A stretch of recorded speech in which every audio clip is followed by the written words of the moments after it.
ketika saya dan Kohani Kristianto, tahu ya Pak ya, Kohani Kristianto Pak? Tahu Pak ya? Jadi gini, ibu-ibu mungkin belum kenal saya ya. Saya bersama dengan Kohani Kristianto dan juga teman-teman yang lain di Jakarta, kami yang membeli gereja ini. Alhamdulillah ya. Inna ad-dina 'indallahil Islam.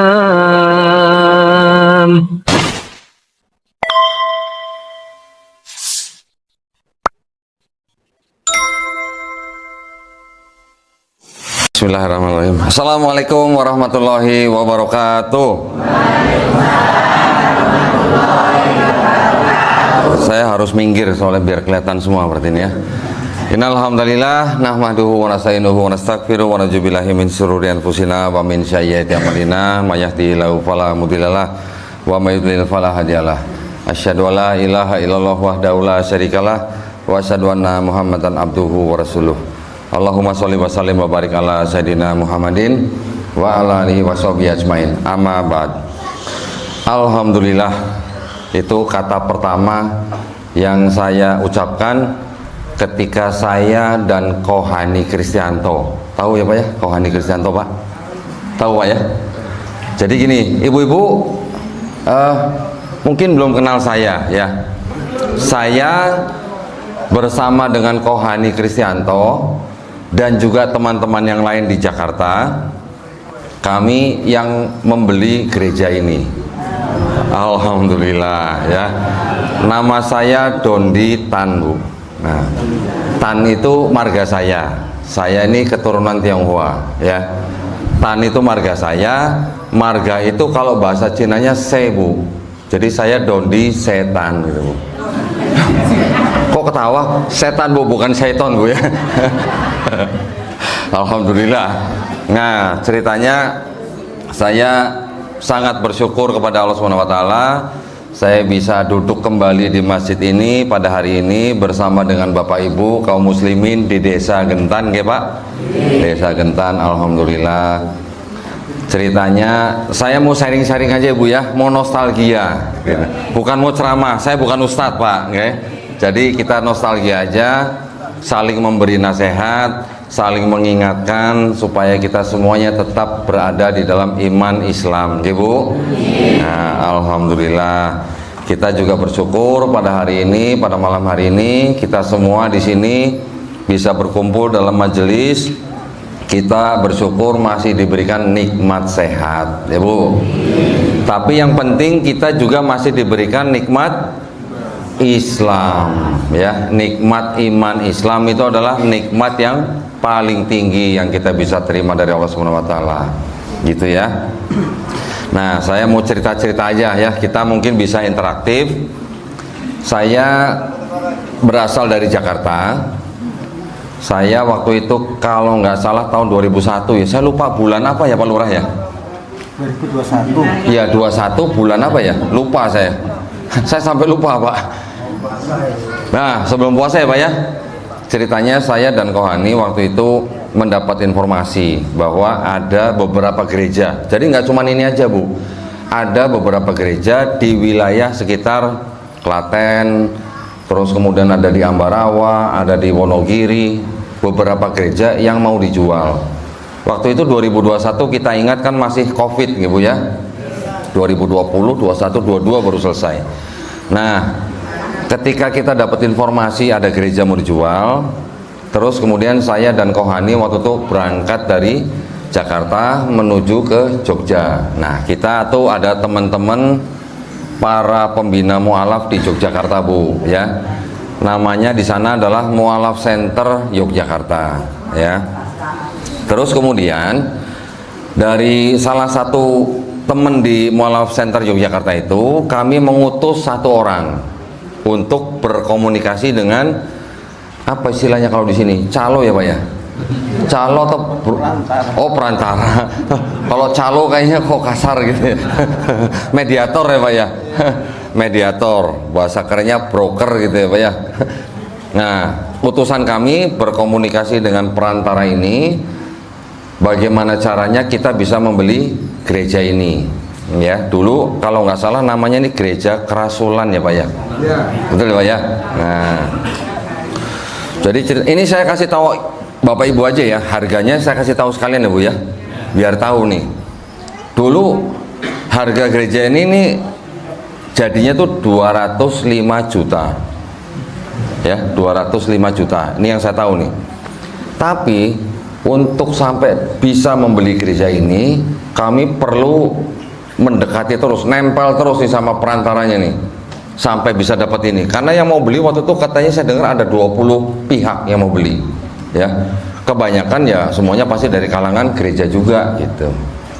Akhirnya perantaranya kita tempel terus sampai total komisi yang kita keluarin buat perantara tuh kalau nggak salah tuh sampai 35 juta Pak.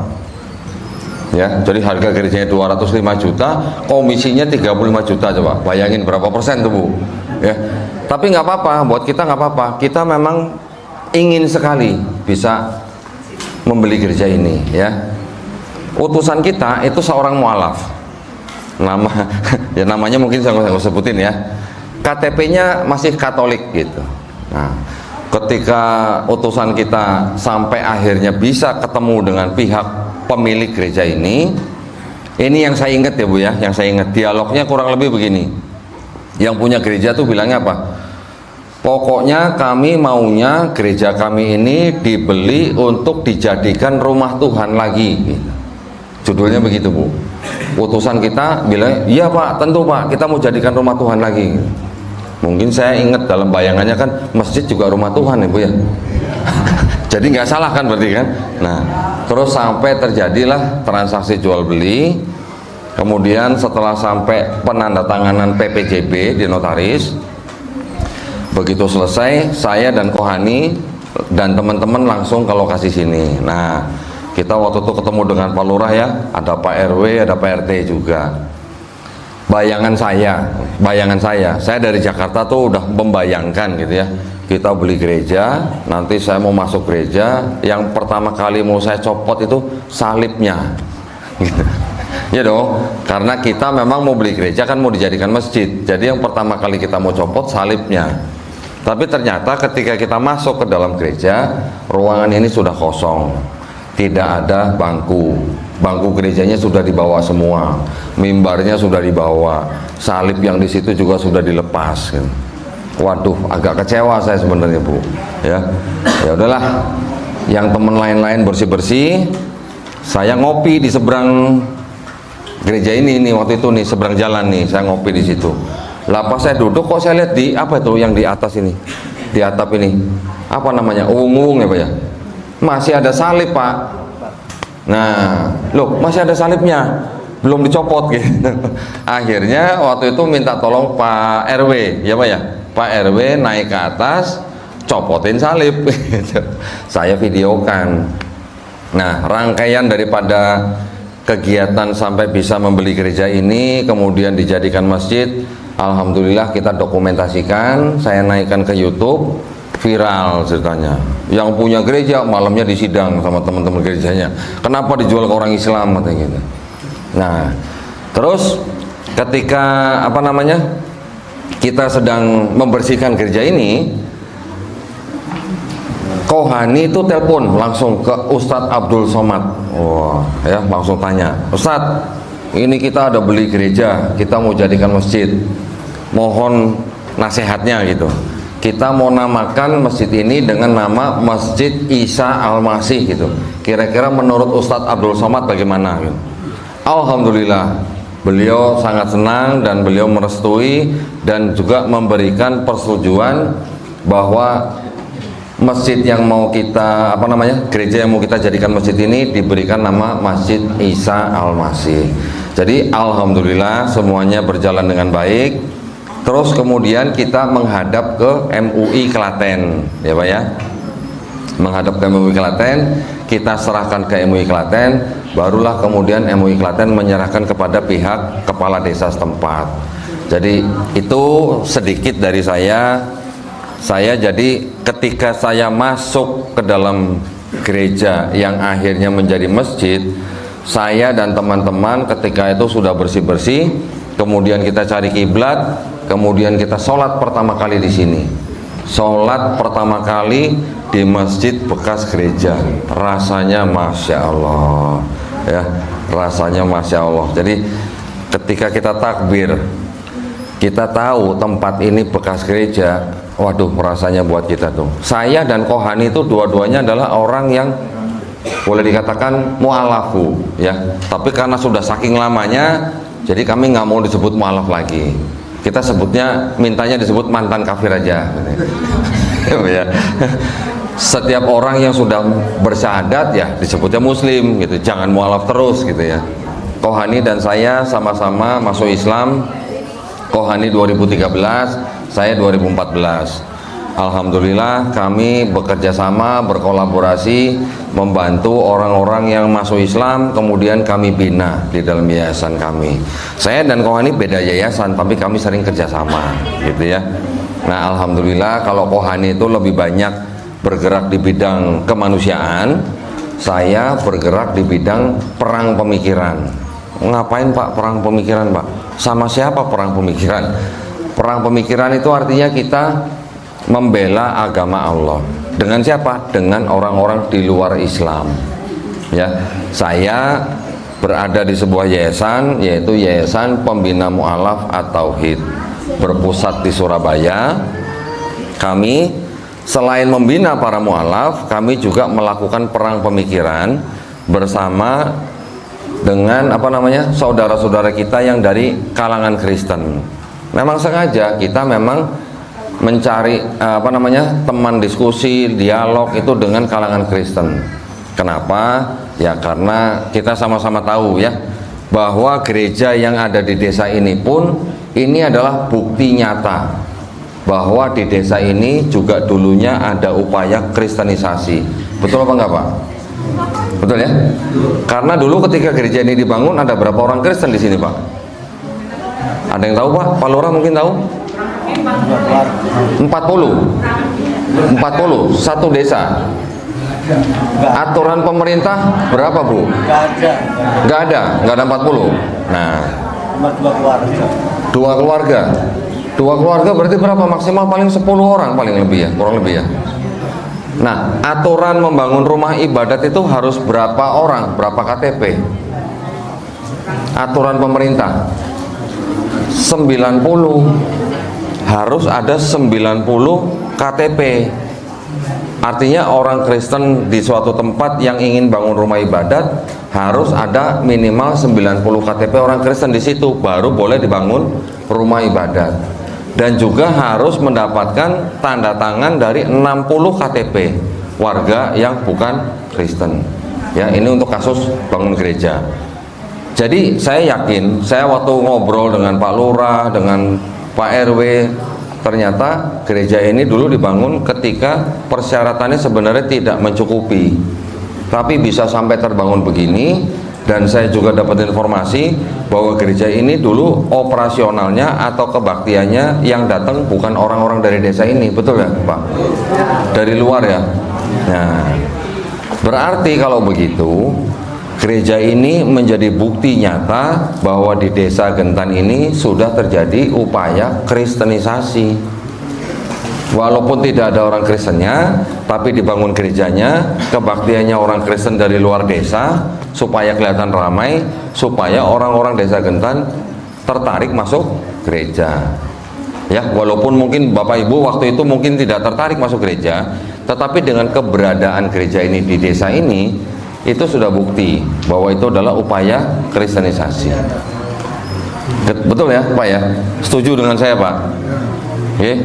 Pak Lurah setuju Pak ya? Nah, tapi ini sudah terjadi ya, dan alhamdulillah kita sudah bisa memiliki gedung ini, dan alhamdulillah sekarang bisa menjadi Masjid Isa Al-Masih. Ini adalah berkah bagi warga desa Gentan. Ya Pak? Alhamdulillah. Nah, jadi kita semuanya perlu bersyukur bahwa Allah Subhanahu wa taala masih sayang, masih mencintai kita semua yang ada di sini umat Islam ya.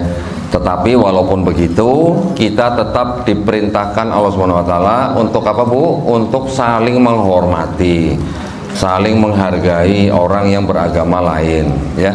Lakum dinukum waliyadin. Nah, saya teruskan sedikit. Saya di Yayasan Pembina Mu'alaf At-Tauhid ini, alhamdulillah saya diamanahkan menjadi ketua Litbang, Bu. Nah, Litbang itu apa? Litbang itu ternyata sebenarnya khusus bagian debat gitu. Nah, ya, yayasan memerintahkan saya setiap tahun saya harus berdebat dengan para pendeta minimal 2 kali dalam setahun. Jadi saya harus mencari pendeta untuk saya ajak debat. Buat apa? Supaya ada sebenarnya dakwah, ya, atau edukasi buat umat Islam dan juga buat siapa saja yang mau menonton. Alhamdulillah dari 2021, 22, 23, 24 kemarin kita sudah lakukan juga.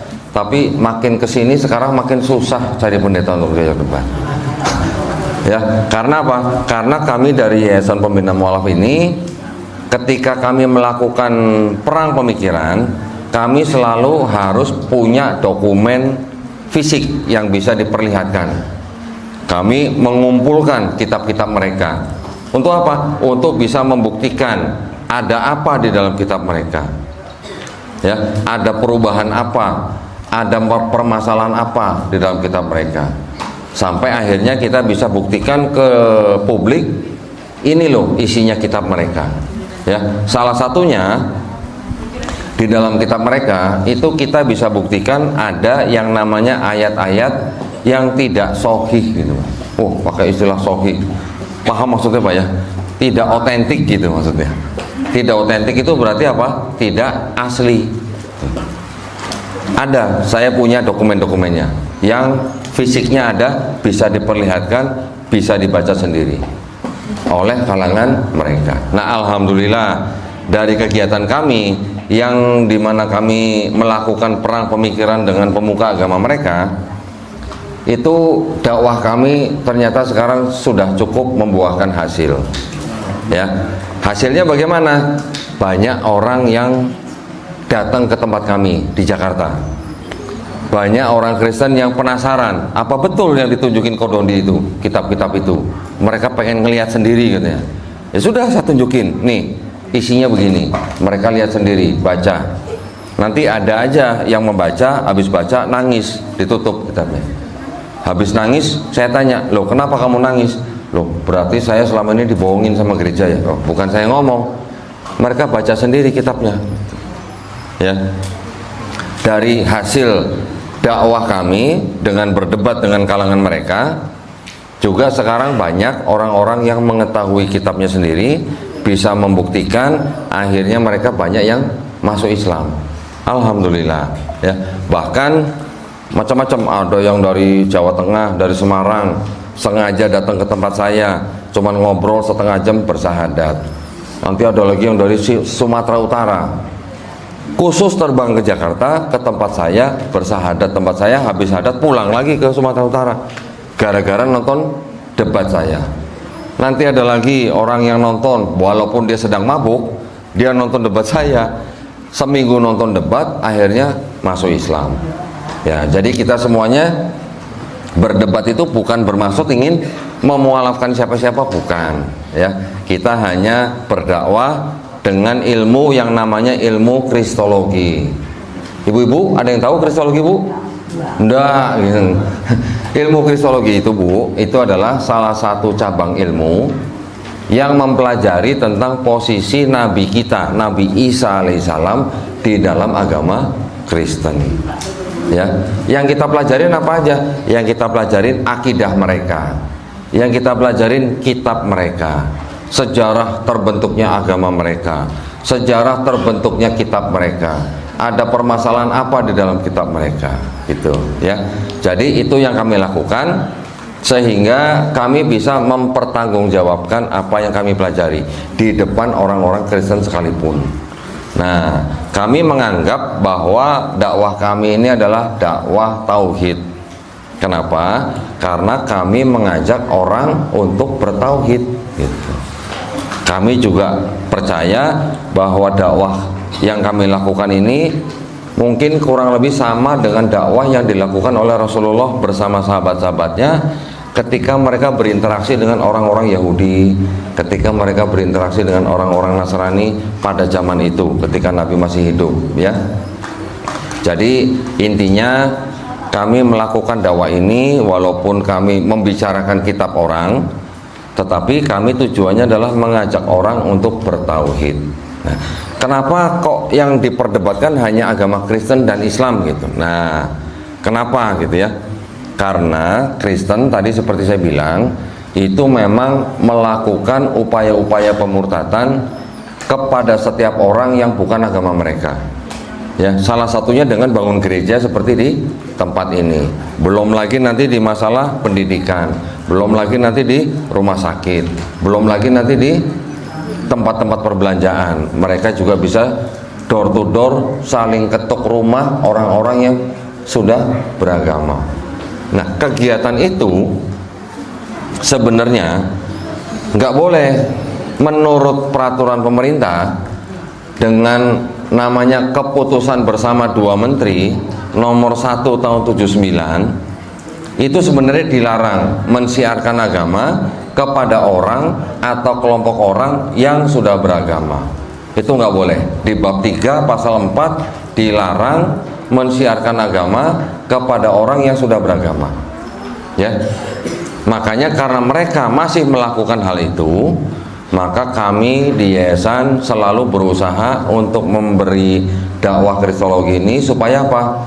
Supaya umat Islam bisa terbentengi akidahnya dari upaya-upaya pendangkalan akidah dan juga upaya-upaya pemurtadan. Begitu nggih, Pak, Bu. Jadi saya sekali lagi sangat merasa bersyukur bahwa warga desa Gentan sekarang bisa punya masjid yang di tengah-tengah desa ini ya. Betul Pak ya?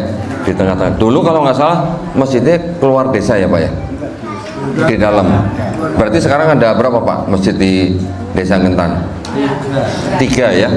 Alhamdulillah. Ada berapa? 4. Alhamdulillah. Berarti kita tinggal berlomba-lomba memakmurkan masjid. Total 5 sama ini. Jadi berapa Pak? Nambah terus nih Pak dari tadi nih. 3, 4, 5. Kan masjidnya sendiri, musola sendiri. Oh iya. Jadi totalnya 10. Oh belum. Alhamdulillah. Nanti bisa bertambah ya. Baik. Yang penting sekarang kita harus berlomba-lomba bagaimana kita memakmurkan masjid ya. Itu saja yang ingin saya bagikan kepada Bapak Ibu di sini.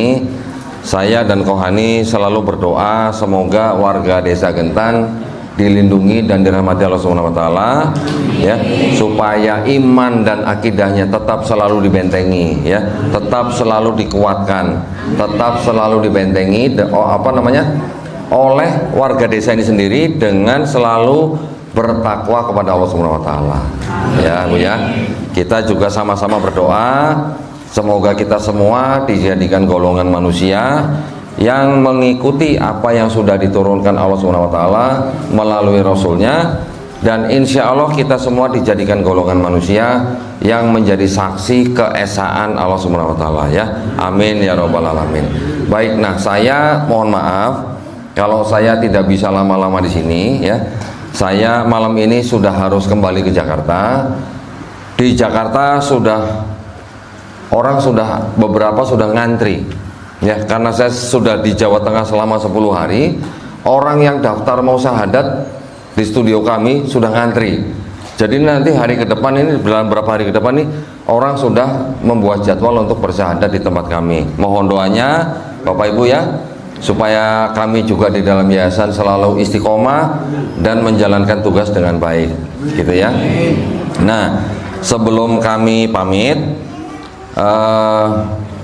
saya dari Yayasan Pembina Mu'alafah Tauhid ingin sedikit nih ya, memberikan bantuan sedikit aja ini untuk masjid ini sebagai rasa tanggung jawab kami juga supaya masjid ini bisa selalu makmur gitu ya.